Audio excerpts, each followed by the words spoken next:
Antonio Barbo. It was 2012 in the quiet town of Sheboygan Falls, Wisconsin, a place where neighbors knew each other and violent crime was a rarity. But that year, a crime so brutal unfolded that it shocked the entire community and made national headlines. At the center of it were two boys, barely teenagers, who committed an act so senseless and violent it seemed unimaginable. 13-year-old Antonio Barbo and his 14-year-old friend, Nathan Pop, devised a chilling plan. Their target was none other than Antonio's 78-year-old great-grandmother, Barbara Olson.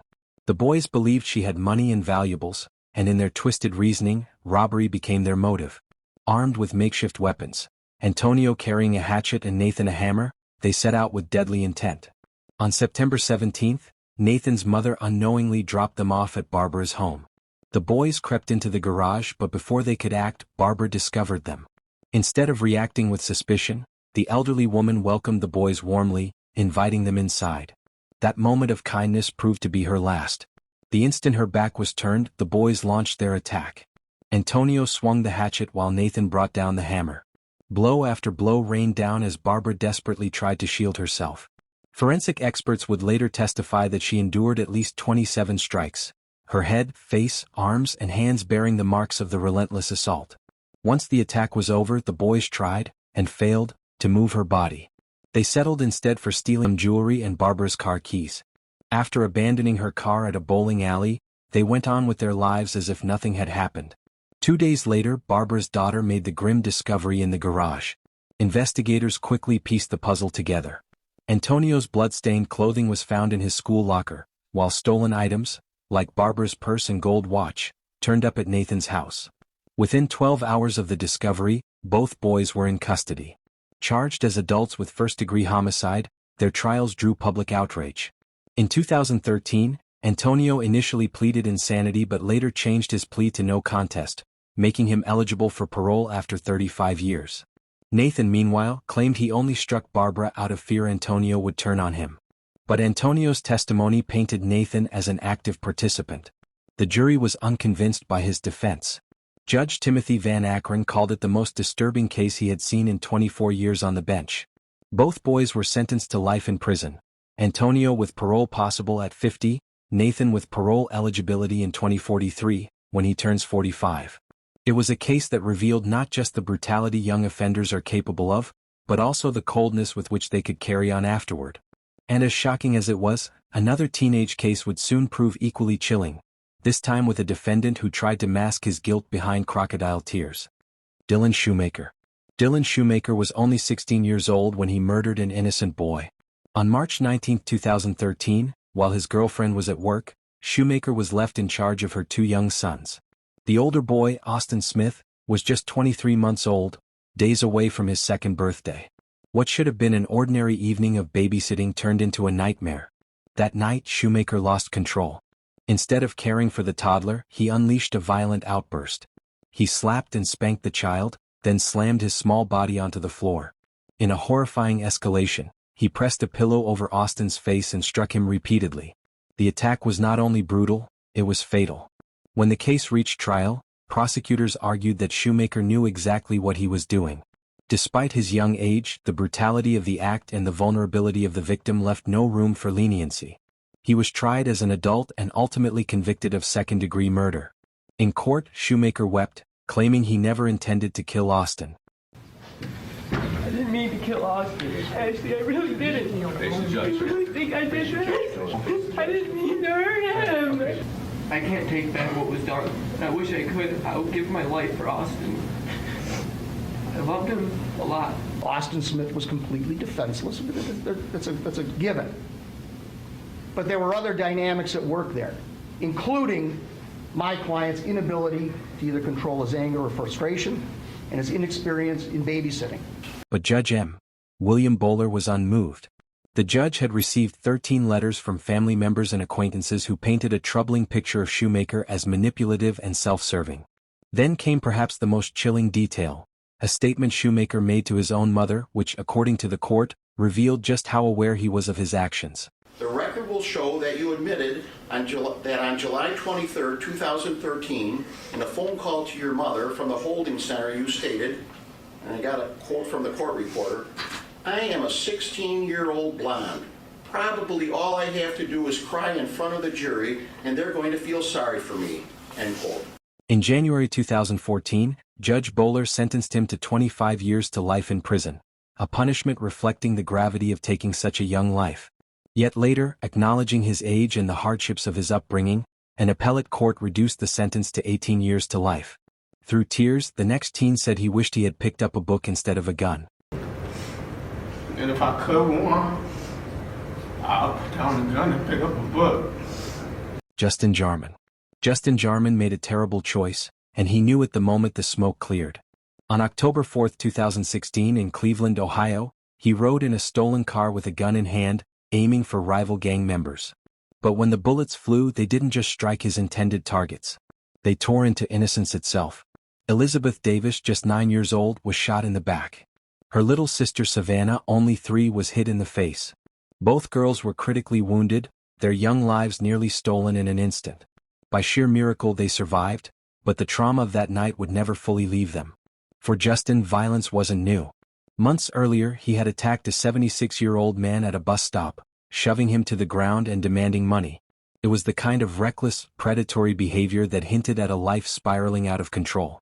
When Justin finally stood in court, the charges were staggering: attempted murder, gang involvement, and improper use of a firearm.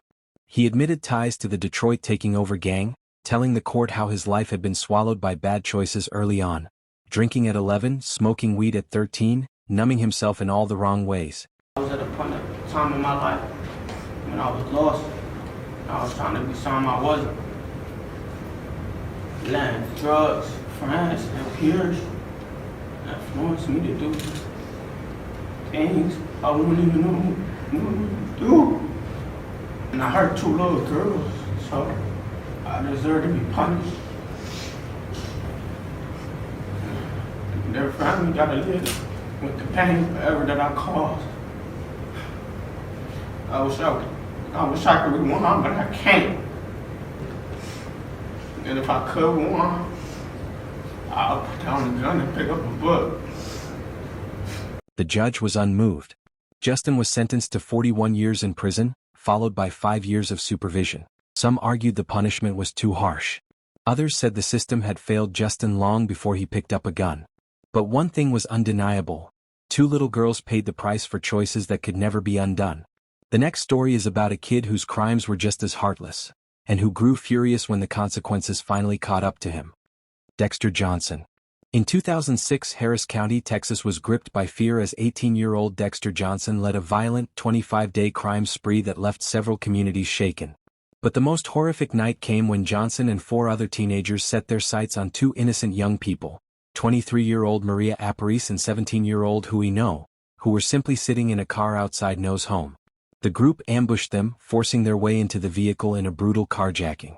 After robbing the couple, they drove them to a remote area, where the nightmare escalated. Maria was horrifically mistreated before Johnson and another teen coldly executed both her and Hui, ending 2 young lives in an act of violence that stunned even hardened investigators. In 2007, Johnson was tried, found guilty, and sentenced to death. Dexter Darnell Johnson, the jury has found you guilty of capital murder. In accordance with the laws of the state of Texas, this court hereby assesses your punishment of death. Ladies and gentlemen. The verdict sparked chaos in the courtroom. Johnson overturned chairs and had to be restrained by more than a dozen officers as the weight of his sentence came crashing down.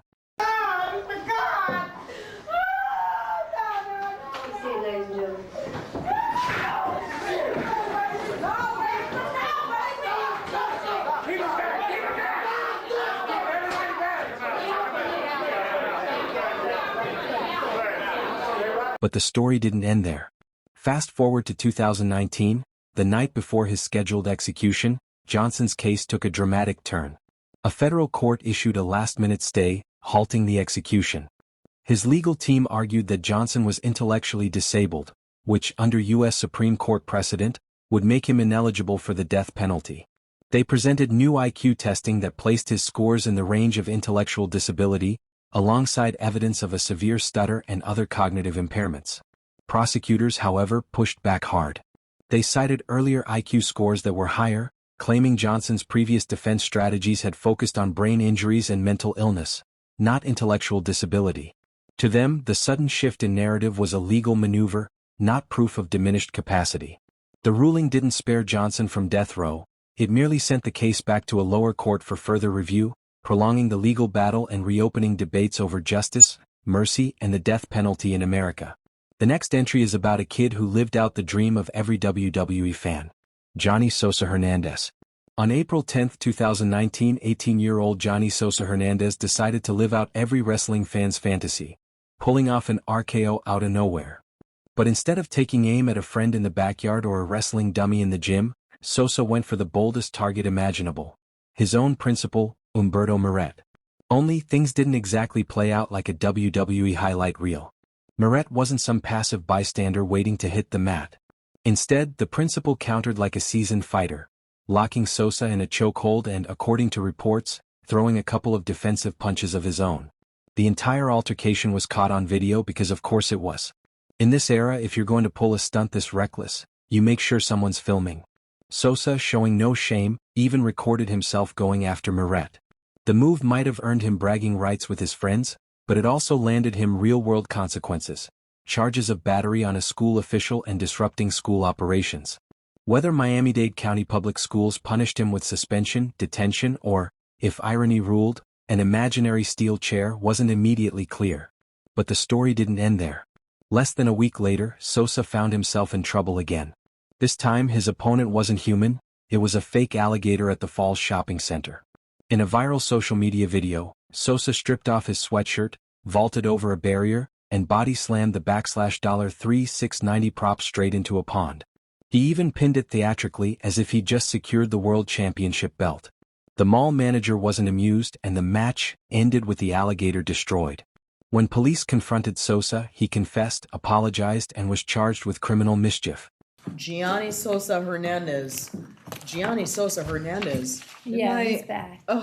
You're back, Mr. Sosa Hernandez. Stay away from that location. You understand? Yes, ma'am. Sorry, yes, Falls ma'am. Shopping Center. Gotta find something else to do. I mean, really, this is just, you're just gonna keep coming back here and keep being a media sensation for all the wrong reasons. At 13, the next entry murdered a 4-year-old and blamed his anger issues. I knew I had a problem with anger. I knew I do. I might be, just happy-go-lucky now, and someone get me mad. Eric M. Smith. On August 2, 1993, 13-year-old Eric Smith was walking to summer camp in the small town of Savona, New York. But what should have been an ordinary day for a boy with a backpack would soon spiral into one of the most chilling crimes in modern American history. Along his route, Smith encountered 4-year-old Derek Joseph Roby, a cheerful little boy who for the first time had been allowed to walk to camp alone. Smith lured Derek off the path and into a wooded area nearby. What followed was an act so brutal it stunned an entire nation. Smith strangled Derek, struck his head repeatedly with a rock, and in a final incomprehensible act of cruelty poured Kool-Aid into his wounds. When Derek failed to arrive at camp, his mother rushed to the park to pick him up, only to find him missing. Hours later, searchers discovered his body. The community's sense of safety evaporated instantly. Within 6 days, Smith confessed to his mother, leading to his arrest. Tried as an adult, he became the youngest defendant in New York to face adult court. The case centered on one haunting question: how could a 13-year-old commit such savagery? Defense lawyers pointed to years of bullying and humiliation, painting Smith as an outcast who lashed out. A psychiatrist diagnosed him with intermittent explosive disorder. I knew I had a problem with anger. I knew I do. I might be, just happy-go-lucky now, and someone get me mad. I remember him coming up to me in the kitchen. He was really upset, and he was crunching his fists and shaking. He said, "Dad, I need help. I feel like I want to hurt somebody." And I said, "Hold it. Let me explain something to you. When I got angry, when I was at your age, the best thing to do was I grabbed the bag in our barn and I just started beating on it." The prosecution dismissed that explanation, calling it a convenient excuse and instead pointing to ADHD, an argument that rang hollow to many. On August 16, 1994, Smith was convicted of second-degree murder and sentenced to 9 years to life. So you find the defendant guilty of murder in the second degree? Yes. Note for the record that the jury's verdict is unanimous. I don't, in any way, excuse him for what he's done. but I still love him. He's my son. I've lost my son. I've lost my life. Over the decades, he cycled through juvenile and maximum security prisons, denied parole 10 times as Derek's grieving parents fought to keep him locked away. Finally, after 27 years, the board relented. In October 2021, Smith was granted parole, and on February 1, 2022, he walked free. For Derek Roby's family, however, the wound never healed. The haunting cry of a mother who lost her son still echoes, a reminder that justice, no matter how severe, can never erase the pain of a stolen child. The next kid's mother cries out at her sentencing.